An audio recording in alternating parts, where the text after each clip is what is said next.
À l'heure où nous allons parler d'édition simple dans Pro Tools, il est temps de parler de la particularité des raccourcis clavier dans Pro Tools, car si dans ce logiciel on peut utiliser des raccourcis utilisant des touches de modification comme dans n'importe quel autre soft, il y a aussi des raccourcis à une touche. Par exemple, en édition, on peut utiliser la touche Q pour faire un trim de l'avant d'un clip à partir du curseur. Et la touche W pour faire Undo. Alors pourquoi W? Simplement parce que les raccourcis à une touche de Pro Tools se sont basés sur la géographie des claviers américains. Et donc normalement, comme Command Z est le raccourci pour faire Undo, on devrait faire Z, mais il se trouve que le W du clavier français se trouve au même endroit que le Z du clavier américain. C'est pourquoi le W est le raccourci à une touche pour faire Undo.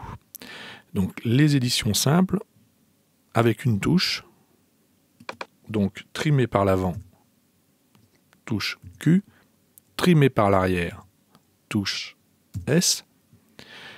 Ensuite, si je mets mon curseur par exemple au milieu, la touche D permet de faire un fade d'entrée.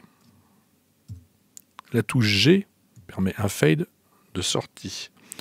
Alors, ces fades sont en fait basés sur une préférence qui est ici en édition, onglet édition, et vous voyez que vous avez ici la possibilité de déterminer la pente du fade d'entrée, du fade de sortie et du fondu enchaîné par défaut. Voilà. Par exemple, si ici je choisis de faire une sélection et que je fais la touche F, j'obtiens un fondu enchaîné reprenant les courbes par défaut définies dans les préférences. Au registre des raccourcis qui ne sont pas raccourcis à une touche, vous avez fait une édition, vous regrettez votre édition. Si vous pouvez éventuellement faire ici un trim et reprendre la totalité, c'est une possibilité.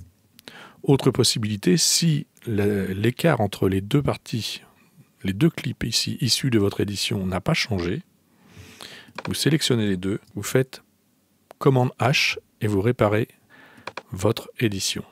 Ensuite, un raccourci assez standard, le B permet de scinder deux clips, un clip en deux clips.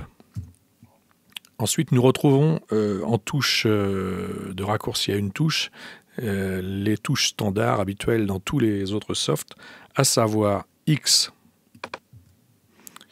qui est en fait qui supprime une sélection, C qui la copie, et par voie de conséquence V permet de la coller. Et enfin, dernière touche de raccourci usuelle, les touches R et T permettent de faire un zoom dans la session. Voilà, à bientôt.